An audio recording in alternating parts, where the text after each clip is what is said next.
Celeste is a game. Celeste is a wonderful... Celeste is a game that's about... Okay, I failed that intro a lot, but that was kind of like Celeste in a way. You fail so many times, but through that failure, you keep learning and eventually win. Which leads me to the topic of this video. So I've played a lot of Celeste in the past month. I've completed all of the main story, which includes chapters 1 through 7. I've also completed the extra chapters, which are chapters 8 and 9. But let me just say that chapter 9 took way too long. On top of that, I've also collected all 175 hidden strawberries throughout the levels. Well, it actually says I have 180 out of 175 berries. That is because I've collected 5 golden strawberries, which I highly recommend you don't do, because in order to collect those, you have to complete an entire chapter without dying once. Trust me, you don't want to do that. No! Anyways, I've also completed all the B-sides and all the C-sides, which are basically just alternate harder versions of the levels. Even though I've been playing Celeste so much, I still can't get enough of it. So I decided to learn how to speedrun it. So I gave myself 1 week to try to learn how to speedrun the game, and my goal was to beat it in under an hour. So here's my Celeste speedrunning journey in just 1 week. So where do you go when you want to learn something? The internet. So I scoured the web for hours looking for how to speedrun the game. Just kidding, I literally just typed in how to speedrun Celeste and this video is the first thing that came up on YouTube. So yeah, I watched this guide and learned all the strats and practiced the chapters several times.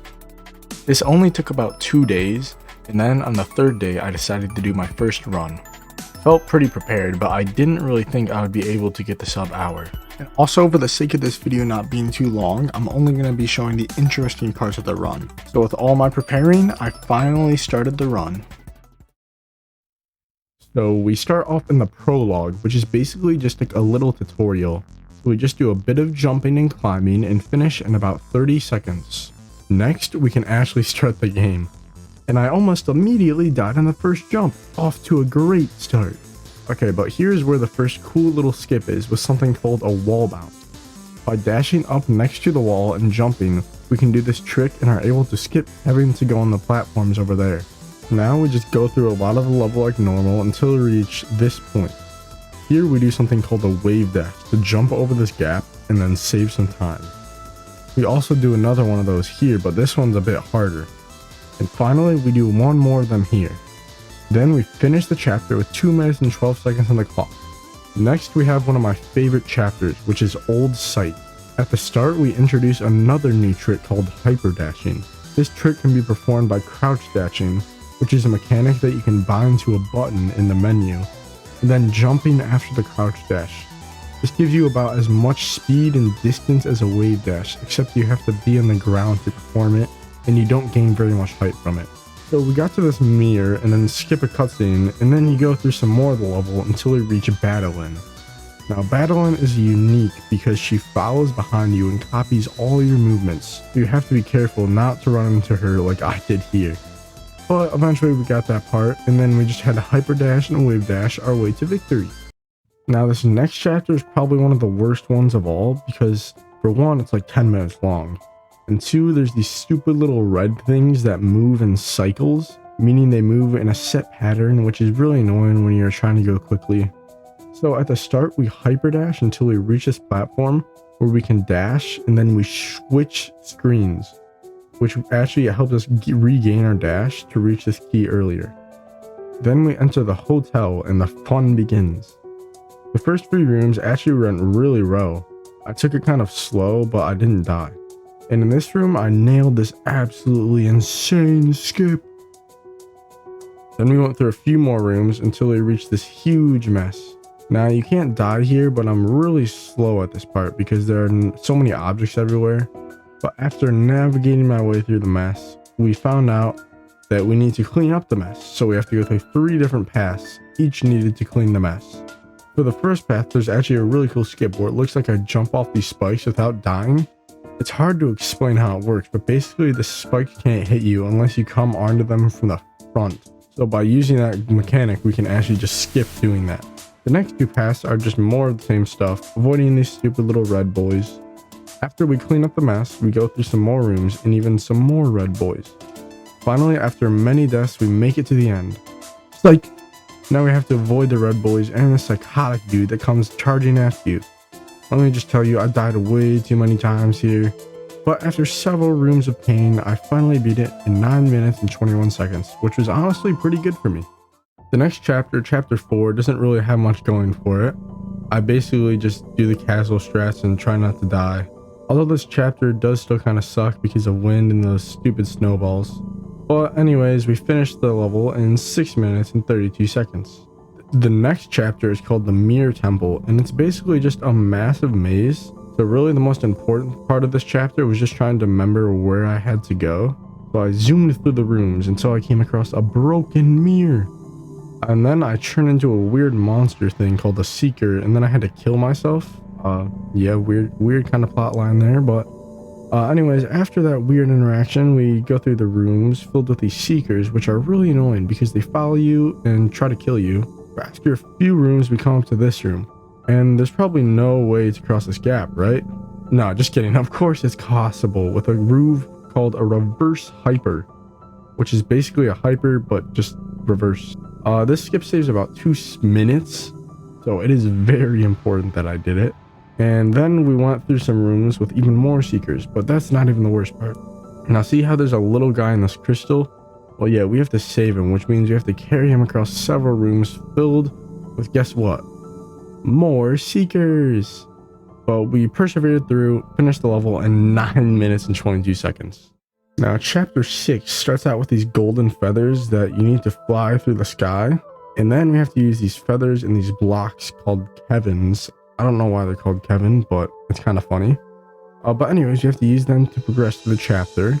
Then we talked to Grandma and made our way to the next section where we have to go down and avoid these spikes. There are 2 shortcuts here that we use. But first we can line ourselves up with the wall and then fall down through here. For the second shortcut, there are no tricks, so it's pretty hard. I died a few times, but after that we get to the main gimmick of the level, battling. In order to complete these rooms, you have to hit Battlein while watching out for her attacks, which can take the forms of lasers and these little orb thingies. So I didn't really want to learn any proper strats or anything, so I kind of just went with the flow, which didn't really work too well because I died a lot. Well, we finished the chapter in about 10 minutes. Okay, so now all I have to do is beat the final chapter in a little under 19 minutes. But unfortunately for me, it's the longest chapter of all. So I started the chapter and we were off. So this level starts at 0 meters and ends at 3,000 meters. Each section of 500 meters in this level is basically just another version of all the prior levels, but just shorter. We were able to use all the knowledge that we gained through the previous levels to help us beat these rooms. Then we made it to 3,000 meters, but we were not done yet. We had to keep climbing up and complete the 30 more checkpoints. For the first 10 checkpoints, there's wind going downwards, which, well, pulls us down. Then we had 15 rooms with an updraft, which makes us floatier. Now, the checkpoints are a bit harder, but I still didn't mess up very much. Now there were just 5 more checkpoints between me and the sub hour. 5, 4, 3, 2, and...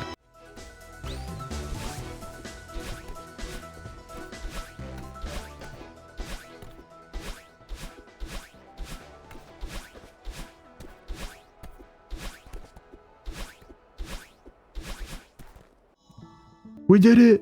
We got the sub hour!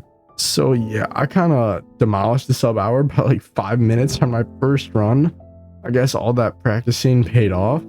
I was really excited about the run, but there was only 3 days that I used in the entire week. So I still had 4 more days left. So that's when I decided to do the crazy. Go for a sub 50-minute speedrun.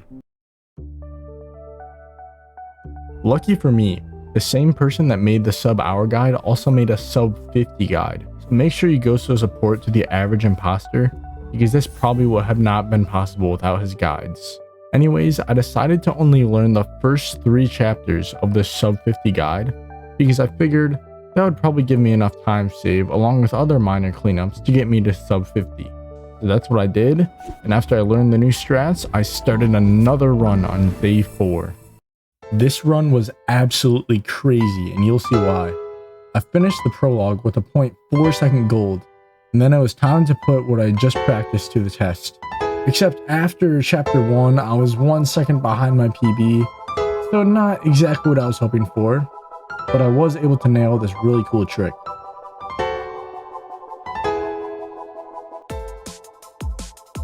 Next was chapter 2, and that ended up being almost 30 seconds ahead of my PB because I didn't die at all.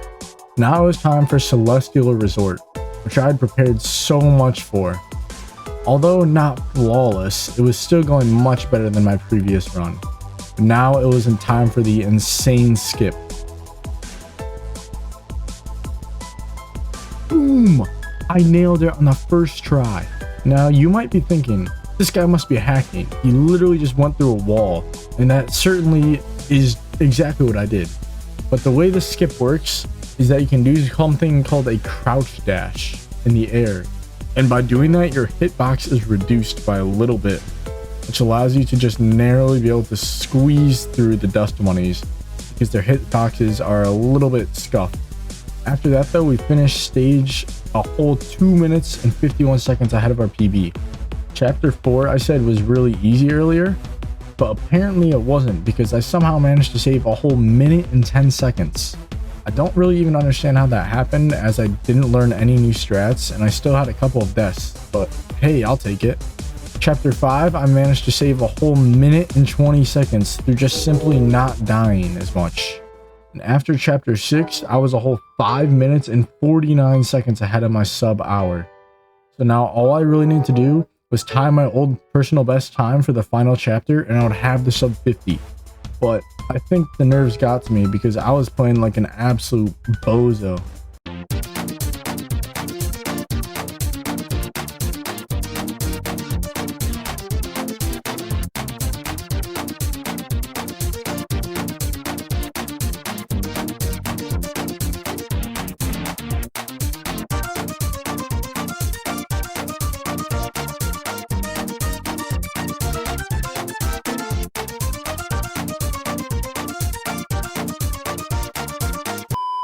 And with that amazing display of skill, I managed to get a 50-57.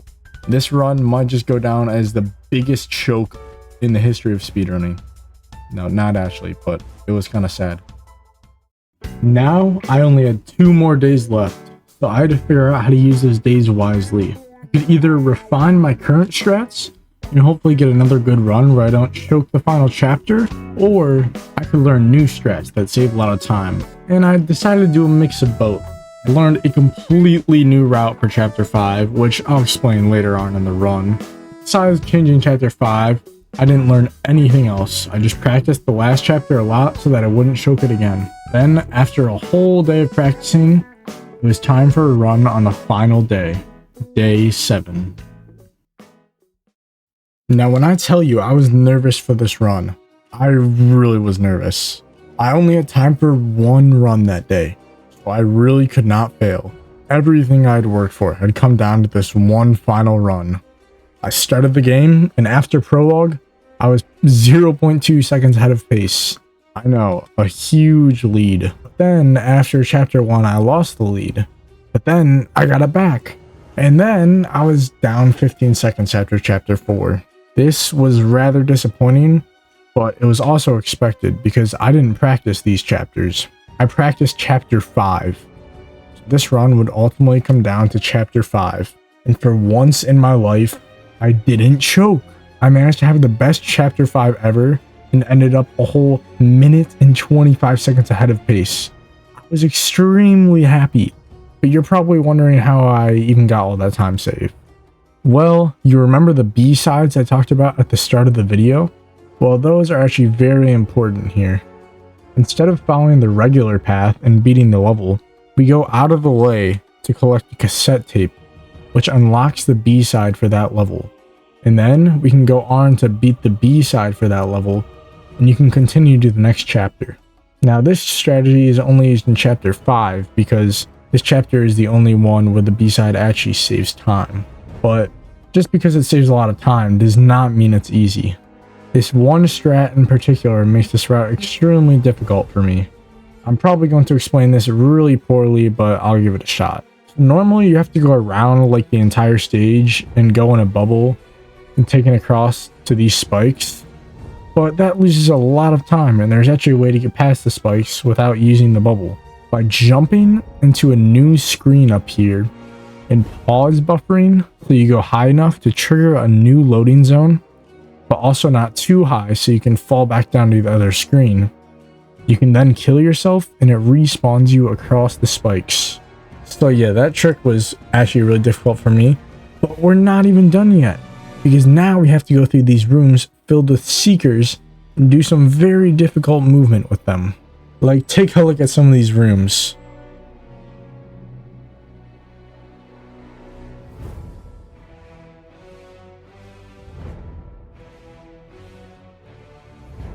Like this one, we have to time it perfectly so the seeker explodes right as we're next to him so we can launch ourselves over here. And after carrying our friend through several rooms, we're finally done with that atrocity of a chapter. And now we just need to finish the run strong with 2 more chapters. So I actually got a new gaming chair during the week of filming this, and I think it gave me superpowers because I finished chapter 6 a whole 2 minutes ahead of my personal best. Now all I had to do was not have a terrible chapter 7 like the last run, and the sub 50 would be mine. Now let's cue the montage.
And finally, after a week of grinding, we did it. We got the sub 50, and that is my Celeste speedrunning journey in just 1 week.